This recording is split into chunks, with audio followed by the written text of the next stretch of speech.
नमस्कार दोस्तों, मैं हूं विकी कुमार और आप देख रहे हैं बुद्धा इंस्पायर्ड। और आज मैं आप लोगों के सामने वो खबर लेकर के आया हूं जिसे सुनने के बाद पूरे मिडिल ईस्ट का नक्शा आपकी नज़रों के सामने बदलता हुआ दिखाई देगा।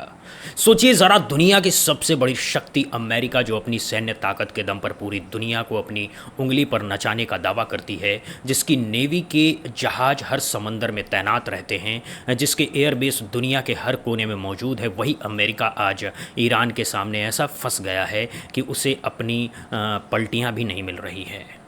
पहले क्या हुआ? अमेरिका ने ईरान पर लगातार हमले किए, तटीय इलाकों को निशाना बनाया, बंदर अब्बास, केशम द्वीप, सिरीक और चाबहार पोर्ट तक अपने हमले पहुंचाए। और जब बात दुनिया के सामने आई तो अमेरिका ने साफ पलटी मार ली और कहा कि नहीं नहीं नहीं नहीं, हमने कहाँ किया है, ये तो इजराइल ने किया है। भाई साहब, ये 2025 का ज़माना है, ये कोई ज़माना नहीं है जब कोई कुछ भी कह देगा और सब मान लेंगे। ये आधुनिक दौर है। यहाँ हर सैटेलाइट आसमान में तैनात है, हर मिसाइल का ट्रैक होता है, हर हमले का निशान छोड़ जाता है। और ईरान कोई भी भोला भाला बच्चा नहीं है जो ज़ुबानी दलीलें सुनकर के मान जाएगा। वो जानता है कि हमला कहाँ से हुआ, किसने किया, किस तकनीक से किया, किस बेस से लॉन्च हुआ। और यही वजह है कि जब ईरान ने पलटवार किया तो सीधा सीधा नहीं किया, उसने अमेरिका के चार चार बेस फूंक डाले। 4 अलग अलग देशों में मौजूद अमेरिकी अड्डों को निशाना बनाया, जॉर्डन में हो, कुवैत में हो, यूएई में हो या फिर कहीं और। ईरान ने अमेरिका को दिखा दिया कि तुम्हारे झूठ की कोई कीमत नहीं है, हमें पता है असली अपराधी कौन है और सज़ा हम असली अपराधी को ही देंगे। और इसी पलटवार से बौखलाया हुआ अमेरिका इतना पागल हो गया है कि उसने कोशिश की कि सीधा तेहरान पर मिसाइल दाग दे, यानी ईरान की राजधानी पर हमला कर दे। लेकिन दोस्तों, यहाँ जो हुआ वो अमेरिका के लिए अंतर्राष्ट्रीय स्तर पर बड़ी शर्मिंदगी बन गया, क्योंकि तेहरान के ऊपर पहले से ही एयर डिफेंस सिस्टम पूरी तरह से एक्टिव था और अमेरिका की ज़्यादातर मिसाइलें आसमान में ही मार गिराई गई थी। टारगेट तक पहुंचने से पहले ही धूल चटा दी गई। सोचिए, दुनिया की सबसे बड़ी सैन्य शक्ति की मिसाइलें, जिन पर करोड़ों डॉलर खर्च होते हैं, वो एक एक करके आसमान में ही ढेर हो गए। भाई साहब, इससे बड़ा तमाशा और क्या हो सकता है। अब आते हैं उस बड़े राज पर जो ईरान ने पूरी दुनिया के सामने खोल दिया है और जिसने बहरीन और कुवैत की नींद उड़ा दी है। पिछले 1.5 महीने से ये सवाल लगातार उठ रहा है कि बहरीन, कुवैत बहरीन, इन्हीं 2 देशों के नाम बार बार क्यों सुनाई दे रहे हैं, इन्हीं को बार बार क्यों निशाना बनाया जा रहा है। तो दोस्तों, जवाब अब मिल गया है और जवाब बड़ा चौंकाने वाला है। असल बात यह है कि बहरीन और कुवैत की अपनी सरजमी का इस्तेमाल अमेरिका ने ईरान पर हमला करने के लिए किया। जी हाँ, वही बहरीन और वही कुवैत जो दिखावे के लिए ईरान से अच्छे संबंध बना करके रखते हैं, जो हर अंतर्राष्ट्रीय मंच पर शांति की बात करते हैं, वही अंदर ही अंदर अमेरिका को अपनी ज़मीन इस्तेमाल करने की खुली छूट दे रहे थे। CBS न्यूज़ की रिपोर्ट के मुताबिक अमेरिका ने कुवैत और बहरीन में स्थित अपने सैन्य ठिकाने से ख़ास तौर पर ये हमले किए हैं। और अब ईरान इस बात के पूरे सबूत के साथ सामने आया है, तस्वीरें दिखाई है, कोऑर्डिनेट्स बताए हैं, मिसाइलों के लॉन्च पैटर्न दिखाए हैं। यानी अब बहरीन और कुवैत के पास कोई बहाना नहीं बचा है। अब आप सोचिए, अगर आप घर के मालिक हैं और आपका पड़ोसी आपके घर में बंदूक चला करके सामने वाले पर हमला कर दे, तो पहले सामने वाला किस पर गुस्सा होगा? बंदूक चलाने वाले पर या बंदूक चलाने की जगह देने वाले पर? दोनों पर होगा। और यही ईरान ने भी किया। उसने बहरीन और कुवैत को साफ शब्दों में चेतावनी दे दी है कि अगर तुमने अपनी ज़मीन का इस्तेमाल करने दिया तो हम तुम्हें भी इस युद्ध में घसीट लेंगे। हमारे लिए दुश्मन और दुश्मन का साथ देने वाला दोनों बराबर है।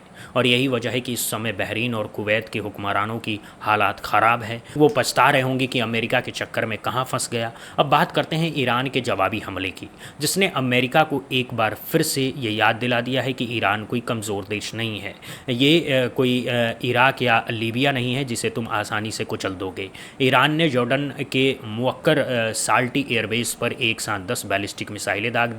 ये कोई मामूली एयरबेस नहीं है दोस्तों, ये वो बेस है जहां अमेरिका के अत्याधुनिक F-35 लड़ाकू विमान तैनात रहते हैं, जो अमेरिका की तकनीकी ताकत का सबसे बड़ा प्रतीक माने जाते हैं, जिन पर हर एक विमान की कीमत लगभग $100 मिलियन से ज़्यादा है। इस बेस पर एक साथ 10 मिसाइलें दाग करके ईरान ने अमेरिका को साफ संदेश दे दिया है कि तुम्हारे अरबों डॉलर के हथियार भी हमारी मिसाइलों के आगे टिक नहीं पाएंगे। हालांकि जॉर्डन ने अपनी तरफ से ज़्यादातर मिसाइलों को इंटरसेप्ट करने का दावा किया है, लेकिन इंटरसेप्ट का मतलब ये नहीं होता कि हमला असफल हो गया हो। इंटरसेप्ट का मतलब होता है कि हमला इतना गंभीर था कि पूरी एयर डिफेंस को एक्टिवेट करना पड़ेगा। ऐसा ही एक और हमला हुआ ईरान के अंदर मेजर शहर के ऊपर, जहां अमेरिका की तरफ से एक और अटैक की कोशिश की गई।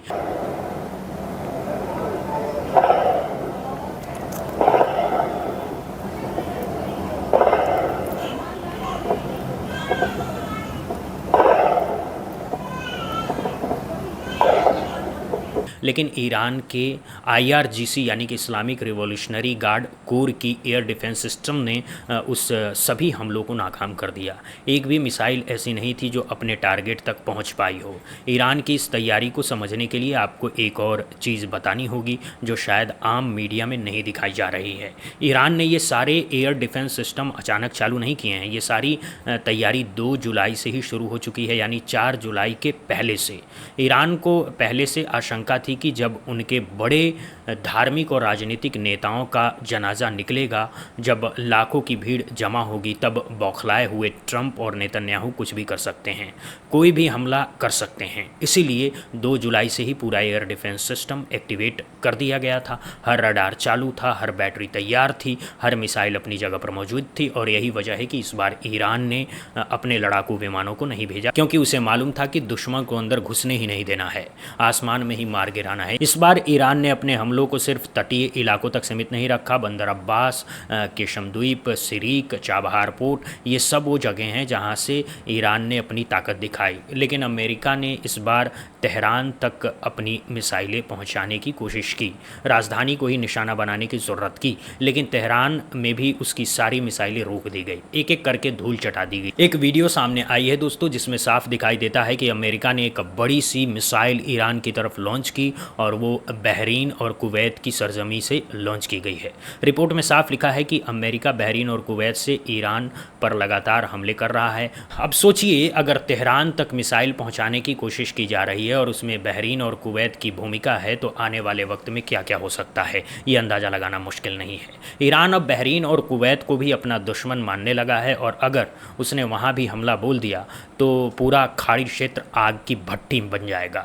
2 और तस्वीरें सामने आई हैं दोस्तों जो पूरा माहौल बयां कर रही है। इन तस्वीरों में ईरान के आसमान के नीचे कई सारे जहाज़ उड़ते हुए दिखाई दे रहे हैं, और ये कोई इंडिगो या लुफ्थांसा जैसी कमर्शियल एयरलाइंस के जहाज़ नहीं है दोस्तों। ये हैं अमेरिका नेवी और एयरबेस के लड़ाकू विमान। US फोर्स की नेवी के ये जहाज़ लगातार पर्शियन गल्फ के ऊपर उड़ान भर रहे हैं। कतर में स्थित अल उदैद एयरबेस में उड़ान भर रहे हैं, UAE से उड़ान भर रहे हैं, और कुछ जहाज़ों की तो लोकेशन तक अवेलेबल नहीं है, यानी वो अपनी लोकेशन छुपा करके उड़ान भर रहे हैं। दावा किया जा रहा है कि अमेरिकी सेना इस समय पर्शियन गल्फ के ऊपर बहुत भारी संख्या में उड़ान भर रही है, जैसे कोई बड़ा युद्ध होने वाला हो, जैसे कोई बड़ा ऑपरेशन चलने वाला हो, और यही तनाव अंतर्राष्ट्रीय स्तर पर हर देश को परेशान कर रहा है। एक और चौंकाने वाली खबर है कि जब अमेरिका ने ईरान के कई शहरों पर बमबारी की तो इसकी वजह बताई गई कि हॉर्मूज में कुछ जहाज़ों को निशाना बनाया गया, इसीलिए बदले में अमेरिका ने ये कार्रवाई की। लेकिन ईरान का जवाब कहीं ज़्यादा बड़ा और सटीक था। ईरान ने जॉर्डन में, कुवैत में, UAE में मौजूद अमेरिकी सैन्य ठिकानों पर मिसाइल और ड्रोन से हमले कर दिए, और थोड़ी देर बाद लोहा में भी धमाके की आवाज़ें सुनाई देने लगी, यानी कतर तक बात पहुंच गई। पूरे मिडिल ईस्ट में हड़कंप मच गया। हर देश अपनी सुरक्षा को लेकर के परेशान,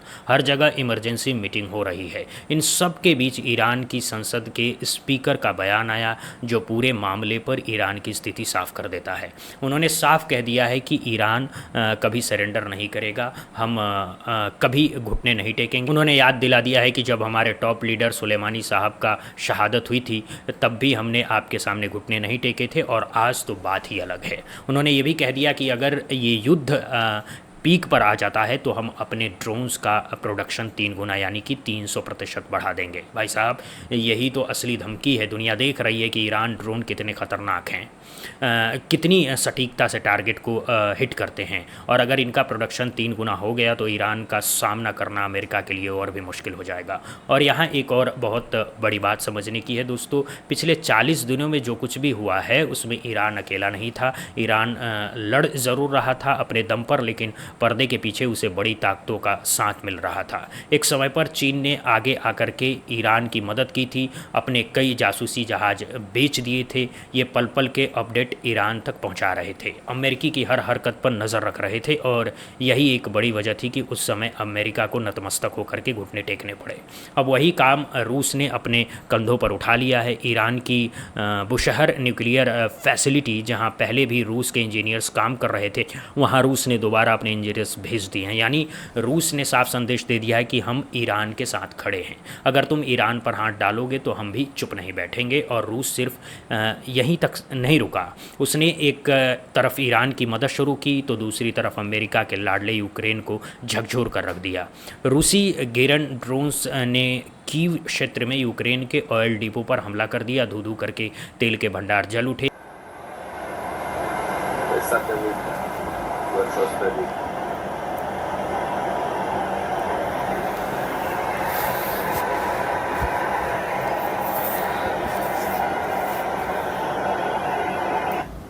यानी रूस ने अमेरिका को दो तरफा घेर लिया, एक तरफ ईरान की ढाल बना, दूसरी तरफ यूक्रेन पर तलवार चलाई। तो दोस्तों, अब ये युद्ध जो सिर्फ मिडिल ईस्ट का लगता है, असल में एक विश्व युद्ध की शक्ल ले रहा है।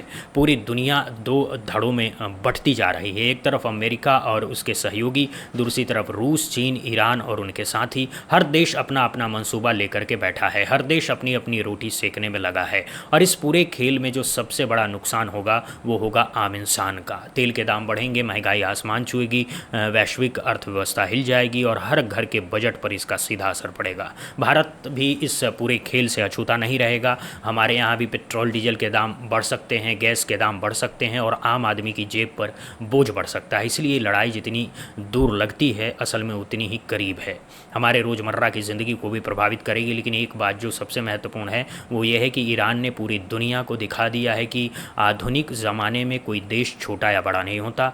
अगर आप में हिम्मत है, तकनीक है और सही सहयोगी है तो आप दुनिया के सबसे बड़ी महाशक्ति के भी दांत खट्टे कर सकते हैं।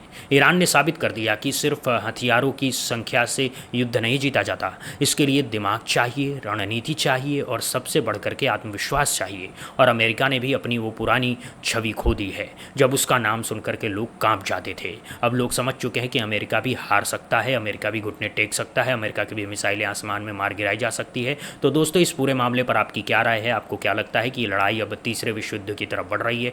क्या ईरान अमेरिका को घुटने टेकने पर मजबूर कर देगा? और क्या रूस, चीन, ईरान की तिकड़ी अमेरिका की महाशक्ति वाली छवि को हमेशा के लिए तोड़ देगी? अपने विचार हमें कमेंट सेक्शन में ज़रूर बताइएगा। हमें आपकी हर राय पढ़ना अच्छा लगता है। और अगर आपको ये विश्लेषण पसंद आया हो, अगर आपको लगा कि हमने आप तक सटीक और गहरी जानकारी पहुंचाई है, तो कृपया इस वीडियो को लाइक कीजिए, अपने दोस्तों और परिवार वालों तक शेयर कीजिए ताकि सच्चाई ज़्यादा से ज़्यादा लोगों तक पहुंचे। और अगर आप हमारे चैनल बुद्धा इंस्पायर्ड पर नए हैं तो सब्सक्राइब करना बिल्कुल मत भूलिएगा, बेल आइकन दबा करके नोटिफिकेशन ऑन कर लीजिए ताकि दुनिया की हर बड़ी खबर, हर बड़ा विश्लेषण सबसे पहले और सबसे तेज़ आप तक पहुँचता रहे। मिलते हैं अगली वीडियो में, तब तक के लिए जय हिंद, जय भारत, वंदे मातरम।